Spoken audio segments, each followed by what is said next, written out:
احنا اليوم تنعيش الدورة الثامنة لمهرجان الفلكلور الطفل تحت شعار أطفال السلام. الجديد هذه السنة هو مشاركة عدد من الدول الإفريقية وعدد من الدول اللي عندهم أول مشاركة. بالنسبة لعدد المشاركين بلغ 500 وتقريبا 24 دولة. الهدف من المهرجان هو نشر ثقافة السلام والإخاء والتعايش.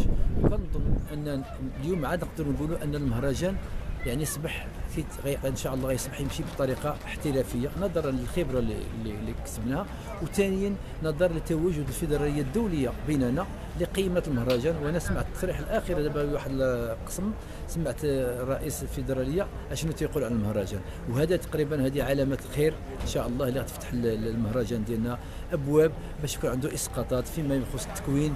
بغينا نفتحوا مدارس مع الفيدراليه وان شاء الله اكاديميه اللي حنا نكونوا فيها وليدات اللي يسبحوا في هذا المستوى اللي شفناه اللي قدموها الدول الاخرى. طيب بالنسبه للمشاركه الوطنيه شكون المشاركه الوطنيه هذا العام تقريبا كاين ركزنا على الاقاليم الجنوبيه.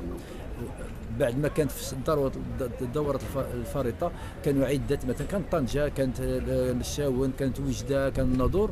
دابا كانت الأقاليم الجنوبية، وإن شاء الله كل فرصة وتكون الإمكانيات متوفرة نقيسوا جميع أنحاء المملكة. طيب بالنسبة للميزانية المادية الميزانية هزيلة. هذا مهرجان كبير بإمكانيات صغيرة، ولكن إن شاء الله احنا عندنا الأمل في المستقبل.